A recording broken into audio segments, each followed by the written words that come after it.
Hello, readers of Every Word, and welcome to Every Word 365. I'm your host, Christina Madsen, and today we're reading Jeremiah 46 through 52. Wow, I am pretty sure today's reading assignment was the longest one that we have read so far. Am I right?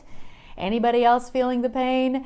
Okay, the good news is today is the last day of Jeremiah. The bad news is Lamentations, known as the saddest book of the Bible, is up next. And it's more of the same. I don't say that to scare you or be disrespectful, but to be sure that you are prepared.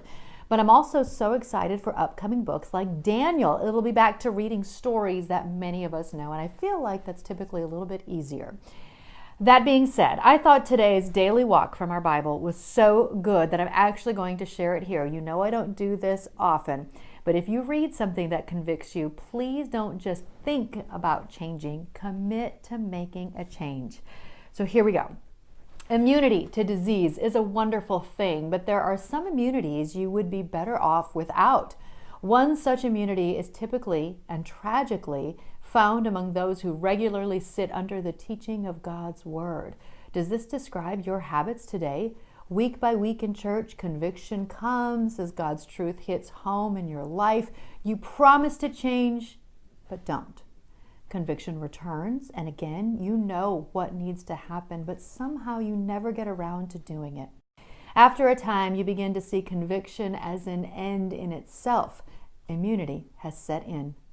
Think back over the way God has spoken to you through the life of Jeremiah this past month. Then ask yourself this question: how many of the areas of my life about which I've been convicted have I actually attempted to change? Choose one neglected area to work on today.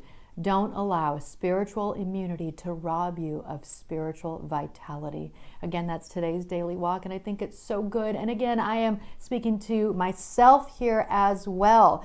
I do the same thing. I feel convicted. I say, I need a change, and then I don't. And so this is a call out for all of us to commit to that change when we feel convicted.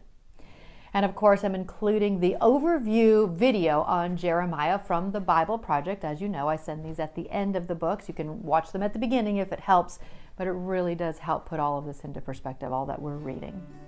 Tomorrow, we begin Lamentations. Happy reading!